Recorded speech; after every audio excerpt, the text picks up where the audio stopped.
وَإِن طَلَّقْتُمُوهُنَّ مِن قَبْلِ أَن تَمَسُّوهُنَّ وَقَدْ فَرَضْتُمْ لَهُنَّ فَرِيضَةً، اور اگر دوسری شکل یہ ہے کہ تم نے طلاق دی ایسی بیوی کو کہ جس کو تم نے چھوا تو نہیں ہے لیکن مہر مقرر ہو چکا تھا، فَنِصْفُ مَا فَرَضْتُمْ، تو اب آدھا مہر جو ہے جو تم نے فرض کیا تھا، جو طے کیا تھا، اس کا آدھا تو تمہیں دینا ہی دینا ہے۔ الا یعفون، الا یہ کہ وہ معاف کر دیں، ہمیں آدھا بھی نہیں چاہیے، یا چلیے ہمیں چوتھائی دے دیجئے، او یعفو الذی بیدہ عقدۃ النکاح، یا وہ اس کے اندر جو ہے سخاوت سے کام لے کہ جس کے ہاتھ میں نکاح کی گرہ ہے، گرہ تو مرد کے ہاتھ میں وہ کھول سکتا ہے، عورت طلاق دے نہیں سکتی، لہذا کیوں نہ ایسا کرو کہ تم پورا ہی مہر دے دو۔ فرمایا وَأَن تَعْفُوا، اگر تم درگزر کرو اور زیادہ دو، اقرب للتقوی، یہ تقوی سے قریب تر ہے، وَلَا تَنْسَبُوا الْفَضْلَ بَيْنَكُمْ، اپنے مابین احسان کرنا مت بھولو، اور اپنے مابین جو فضیلت اللہ نے تمہیں دی ہے عورتوں پر اس کو مت بھولو۔ تمہارا پھر ایٹیچیوڈ بھی ایسا ہونا چاہیے کہ تم اپنے بڑے ہونے کے حساب سے ان کے ساتھ نرمی کرو، ان کو زیادہ دو، ان کو جتنا بھی مہر مقرر کیا تھا اس سے بھی زیادہ دے دلا کے رخصت کرو۔ قانون میں تو صرف مہر ہوگا، البتہ قانون یہی ہے کہ اگر انہیں چھوا نہیں ہے، مقاربت نہیں ہوئی ہے، لیکن یہ کہ مہر مقرر ہو چکا تھا تو آدھا مہر تو لازماً دینا ہے۔ آدھا بھی یہ چھوڑ سکتی ہے عورت، لیکن تمہارے لیے بہتر ہے کہ تم پورا دو یا اور زیادہ دو۔ ان اللہ بما تعملون بصیر، یقیناً جو کچھ تم کر رہے ہو اللہ دیکھ رہا ہے۔ حافظوا علی الصلوات والصلاۃ الوسطی، محافظت کرو پوری طرح، چوکس ہو کر، چوکنے ہو کر تمام نمازوں کی، اور خاص طور پر صلاۃ وسطیٰ کی۔ یعنی بار بار جو آ رہا ہے جان لو اللہ جانتا ہے، جان لو اللہ دیکھ رہا ہے، جو کچھ تم کر رہے ہو اللہ کی نگاہ میں ہے، جو کچھ تم کر رہے ہو اللہ باخبر ہے، یہ سارا کچھ جو ہے یہ اللہ کی یاد ذہن میں برقرار رکھنے کے لیے تمہیں نماز دی گئی ہے۔ 5 وقتہ تم حاضر ہو، دنیا کے کاروبار سے نکلو اور آ کر پھر عہد اللہ سے اپنا جو ہے، یہ جو حفیظ کا ایک شعر ہے، آؤ سجدے میں گرے لوح جبیں تازہ کریں، سرکشی نے کر دیے دھندلے نقوش بندگی، آؤ سجدے میں گرے لوح جبیں تازہ کریں۔ یہاں پر جو ہمارا بندگی کا نقش تھا سرکشی کی وجہ سے وہ دھندلے ہو گئے ہیں۔ سرکشی نے کر دیے دھندلے نقوش بندگی، آؤ سجدے میں گرے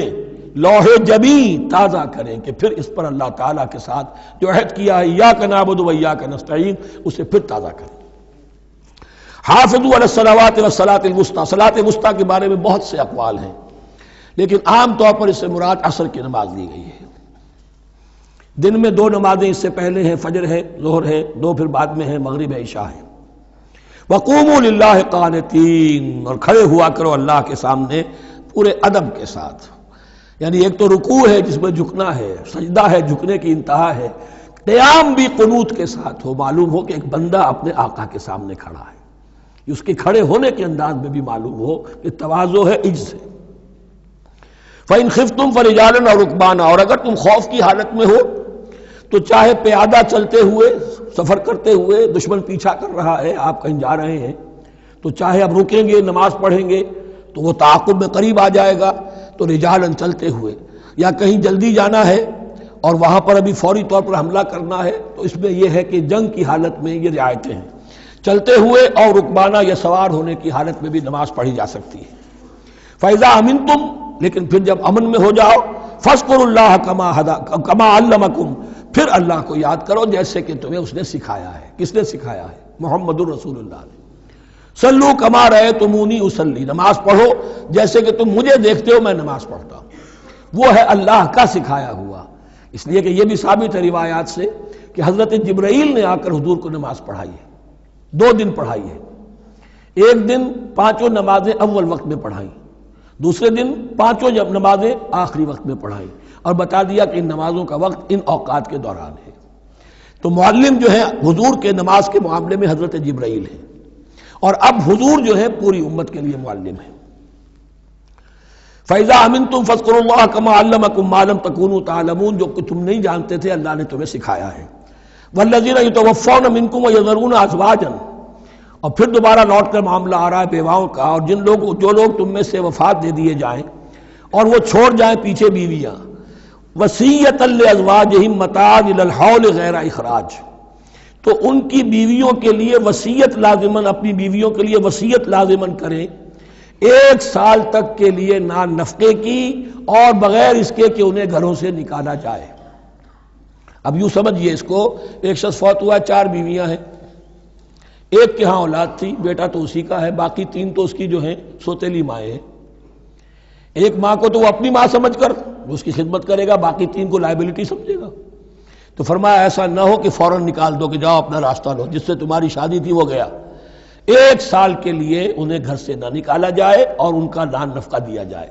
لیکن یہ بھی اصل میں تھا وصیت کا، جب یہ جو قانون آئے گا وراثت کا تو اس سے پہلے کے لیے، جیسے کہ والدین کے لیے کہا گیا تھا وصیت کرو، ایسے بیویوں کے لیے بھی کرو۔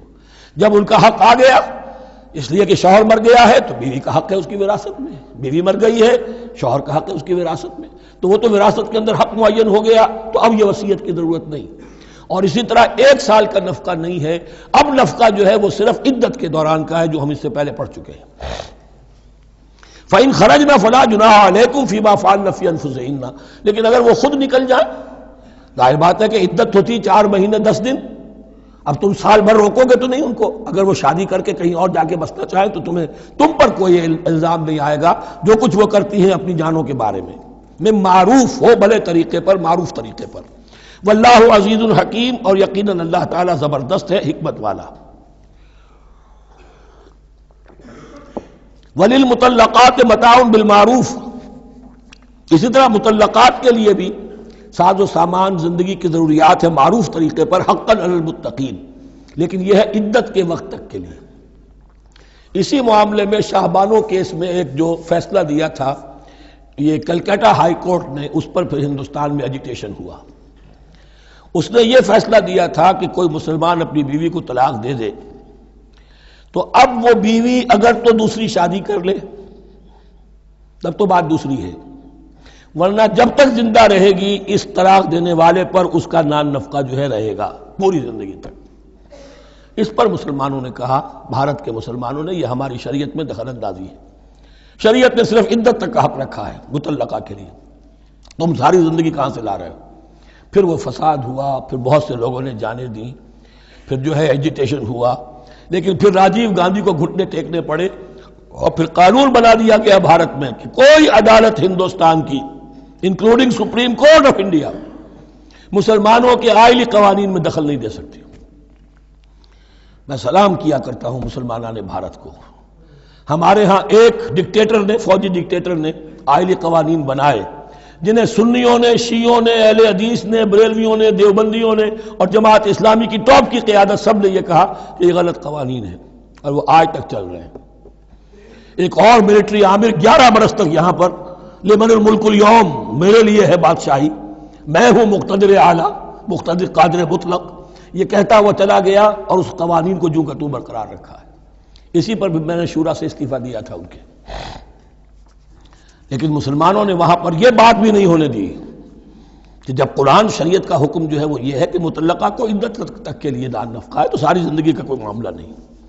کذالک یبین اللہ لکم آیاتہ لعلکم تعقلون، اسی طرح اللہ تعالیٰ تمہارے لیے اپنی آیات کو واضح کر رہا ہے تاکہ تم عقل سے کام لو اور سمجھو۔ اب جو 2 رکوع اگلے آ رہے ہیں یہ بڑے اہم ہیں اس اعتبار سے کہ یہ تاریخ بنی اسرائیل کا غزوہ بدر ہے جس کا تذکرہ ہوگا۔ میں ایک بات آپ کو بنی اسرائیل کی تاریخ کی بتا چکا ہوں کہ جب حضرت موسیٰ کے انتقال کے بعد یوشع ابن نون کی سرکردگی میں انہوں نے جہاد کیا، قتال کیا تو فلسطین فتح ہو گیا، لیکن انہوں نے چھوٹی چھوٹی حکومتیں 12 بنا لی اور آپس میں لڑتے بھی رہے۔ لیکن 300 برس کے بعد پھر صورتحال پیدا ہوئی، وہ واقعہ ہوگا جو اب سامنے آ رہا ہے کہ جب ان کے اوپر دنیا تنگ ہو گئی، آس پاس کے جو کافر اور مشرک لوگ تھے انہوں نے انہیں دبا لیا، بہت سو کو ان کے گھروں سے، ان کے ملکوں سے نکال دیا، تو پھر تنگ آ کر انہوں نے کہا اس وقت کے نبی سے کہ ہمارے لیے کوئی بادشاہ بنا دیجئے، سپہ سالار بنا دیجئے، اب ہم اللہ کی راہ میں جنگ کریں گے۔ تو وہ جو جنگ ہوئی ہے طالوت اور جالوت کی، اس جنگ کے بعد سے خلافت راشدہ شروع ہوئی ہے دور بنی اسرائیل کی۔ گویا کہ خلافت راشدہ دور بنی اسرائیل کی 300 برس بعد آئی ہے ان کے رسول کے انتقال کے۔ جبکہ خلافت راشدہ اس امت مسلمہ کی متصل ہے رسول اللہ صلی اللہ علیہ وسلم کے زمانے کے ساتھ، اس لیے کہ صحابہ نے جانیں دیں، خون دیا، قربانیاں دیں، اور اس کے نتیجے میں حضور کی زندگی ہی میں دین غالب ہو گیا، اسلامی ریاست قائم ہو گئی۔ تو ظاہر بات ہے اس کے بعد آپ کے انتقال کے بعد خلافت کا دور شروع ہو گیا، لیکن وہاں یہ سارے سال 300 برس گزرے ہیں، اس کے بعد ان کا دور خلافت آیا ہے، اور اس میں بھی 3 خلافتیں ہیں کہ جو متفق علیہ ہیں، ویسے وہاں تو وہ نبوتیں ہیں، طالوت علیہ السلام، داؤد علیہ السلام اور سلیمان علیہ السلام۔ چوتھی خلافت پر آ کر تقسیم ہو گئی ہے، جیسے حضرت علی کے زمانے میں چوتھی خلافت میں عالم اسلام جو ہے دارالاسلام منقسم ہو گیا کہ مصر اور شام نے حضرت علی کی خلافت کو تسلیم نہیں کیا۔ اسی طرح حضرت سلیمان کے 2 بیٹوں میں پھر ان کی مملکت تقسیم ہو گئی، ایک اسرائیل اور ایک یہودیہ، یہ 2 ریاستیں وجود میں آئی، جوڈی۔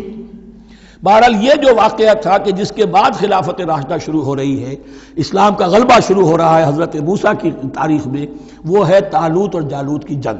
اس کے لیے اب یہاں پر تذکرہ ہو رہا ہے، اور یہ بھی ایک آئینہ دکھایا جا رہا ہے صحابہ کرام کو، اب یہی مرحلہ تمہیں درپیش ہے۔ غزوہ بدر آیا چاہتا ہے، آئینہ، coming events cast their shadows before, تمہیں پہلے سے بتایا جا رہا ہے۔ الم تر الی الذین خرجوا من دیارہم، کیا تم لوگوں نے غور نہیں کیا، کیا تم نے غور نہیں کیا ان لوگوں کے حال پر کہ جو نکل گئے اپنے گھروں سے، وہم الوف، جبکہ وہ ہزاروں کی تعداد میں تھے، حذر الموت، موت کے ڈر کی وجہ سے، یعنی جب کفار اور مشرکین نے غلبہ کر لیا ان پر اور بہت سے ملکوں سے یہ بھاگے اپنے ملک چھوڑ کر، فقال لهم اللہ موتوا، تو اللہ نے ان سے کہا کہ مر جاؤ، ثم احیاہم، پھر انہیں زندہ کیا۔ یہاں یہ بھی ہو سکتا ہے مراد کہ فی الواقع یہ عمل ہوا ہو، اور یہ بھی مراد ہو سکتا ہے جیسے قوم مر جاتی ہے لیکن پھر اس کا نشأت ثانیہ ہو جاتی ہے، پھر اللہ نے ان کے اندر ایک جذبہ پیدا کر دیا، یعنی یہاں پر مرنا اور احیاء جو ہے وہ معنوی ہو،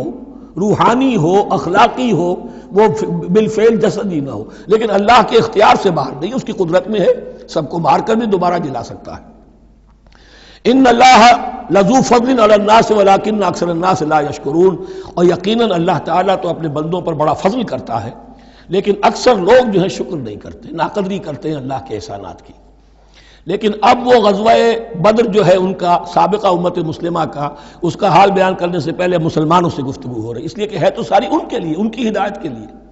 تاریخ بیان کرنا قرآن کا مقصد نہیں ہے، تاریخ کی کتاب نہیں ہے